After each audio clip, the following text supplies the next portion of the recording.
G'day, I'm Hugh Bowman, business coach with ActionCOACH. So today I want to talk about Google reviews. See, I meet a lot of tradies who want to get more Google reviews, but they're not that easy to get. Like if you're a builder, you only build a couple of houses a year and a few renos. It's just not that many opportunities. If you're a plumber that does maintenance work, you get lots of opportunities. But either way, there's a couple of guiding principles you just absolutely have to get right, and it makes it much easier at Google reviews, and it will absolutely help your ranking and get more work from it. So you've actually got to get this right. And I'm going to have a bit of fun here because I want to tell you what you should do, but also what you shouldn't do, because these things keep cropping up. And I know guys just don't like doing it the best way they possibly can. So I want to get it right for you. So here's the guiding principles. I'm going to talk through them on the board here. So you got to get the when right. So the when is really important. Like, when's the customer most impressed? And they're most impressed, they'll be say, yeah, I'm happy to do a Google review for you, no problems at all. You know, so the best one is at the end of the job. Oh, I'm really happy. I'm relieved of the pain. The toilet's unblocked. You know, the roof stopped leaking. You know, the heater's back running again. I can heat my house. You know, the pain's gone. They'd be chuffed by that. Or, you know, when they're really able to enjoy it. Think of a new kitchen going in. They can invite their friends around and have fun and have a party. You know, that's a really enjoyable part of life.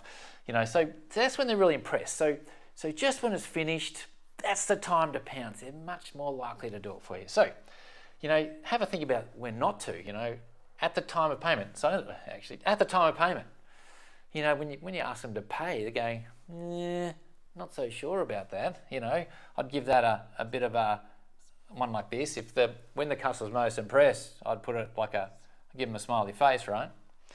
Now the other thing, people often try 3 months later and be going, don't know about that, not sure about that, and say 6 months later, mate, they don't forgotten who you are. It's just not worth it, right?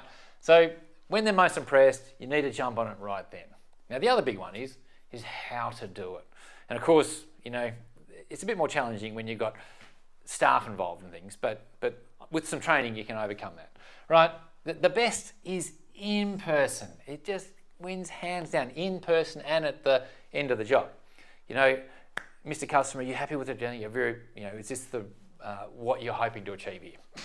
You know, in person is the only way, and you can script it a little bit. Like, I was wondering if you could help me out. One thing would be help us out in business so we can help other people with the same problem as you. You know, so this is, if I was going to rank these, I'd give that a 10 out of 10.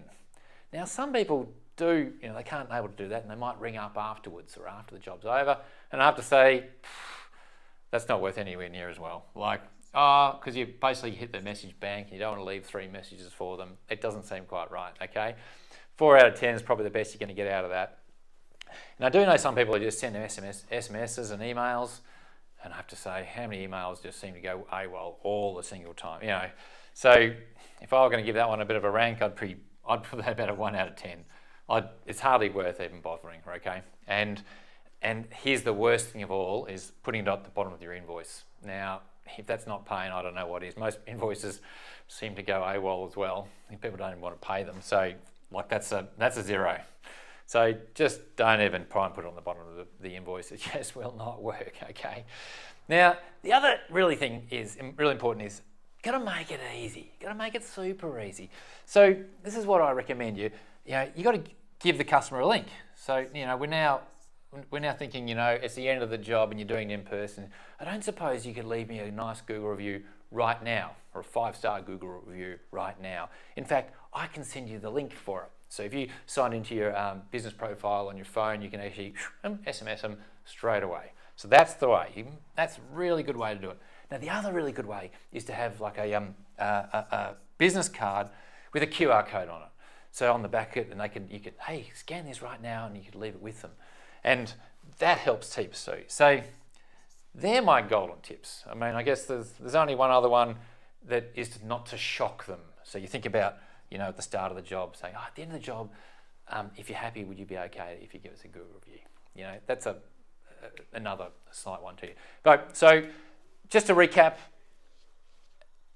in person at the end of the job, and make it easy, and hopefully that'll really help you get a lot more Google reviews. Thanks for listening. Bye.